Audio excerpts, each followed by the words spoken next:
नमस्कार, मेरा नाम है मोहित राज दुबे। न्यूज़ एशियन के डिजिटल प्लेटफॉर्म पे आपका स्वागत है। आज हम बात करेंगे सिविल सोसाइटी की, और सिविल सोसाइटी की इसलिए बात करेंगे क्योंकि कांग्रेस 7 सितंबर से भारत जोड़ो यात्रा शुरू करने जा रही है, कन्याकुमारी से लेकर कश्मीर तक।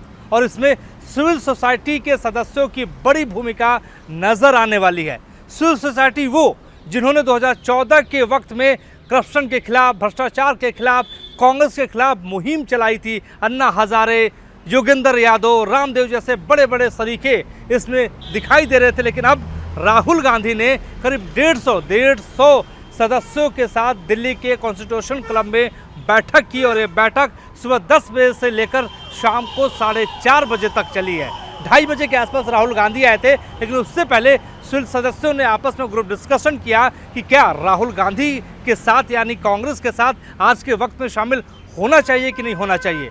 कांग्रेस भारत जोड़ो यात्रा कर रही है, और कांग्रेस ने इस यात्रा से पहले कहा था कि हमने भारत अंग्रेजों छोड़ो की नारा लगाया था, हमने मुहिम चलाई थी और अंग्रेज चले गए थे। और आज के वक्त में हम ये कह रहे हैं कि वक्त आ चुका है कि भारत जोड़ो यानी भारत के भीतर लगातार बिखराव पैदा हो रहा है। तो इसमें अब सवाल ये पैदा होता है कि सिविल सोसाइटीज़ के सदस्यों की क्या बड़ी भूमिका होगी।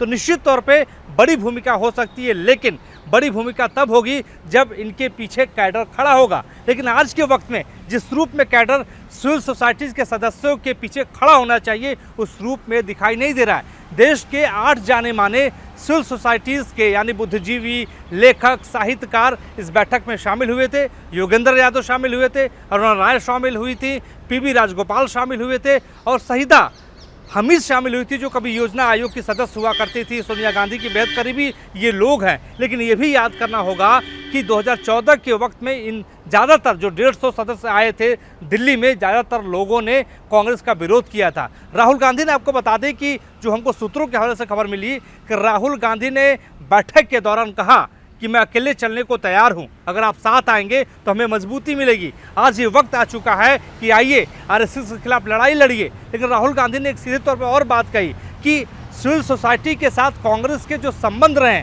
उससे पुनर्विचार करने की ज़रूरत है। यानी सिविल सोसाइटी के जो सदस्य हैं वो राहुल गांधी के साथ, कांग्रेस के साथ अपने संबंधों को मजबूत करें और भारतीय जनता पार्टी के खिलाफ लड़ाई लड़े। अब आने वाले वक्त में ये पता चलेगा कि इन सोसाइटीज़ का, इन सदस्यों का, इन एनजीओज़ का, इन संगठनों का कितना बड़ा सहयोग कांग्रेस पार्टी को मिलता है। आपको बता दें कि आने वाले वक्त में 7 सितंबर को कन्याकुमारी से लेकर कश्मीर तक भारत जोड़ो यात्रा शुरू हो रही है। 3500 किलोमीटर की ये यात्रा होगी, 12 राज्यों और 2 केंद्र शासित राज्यों से होकर गुजरेगी।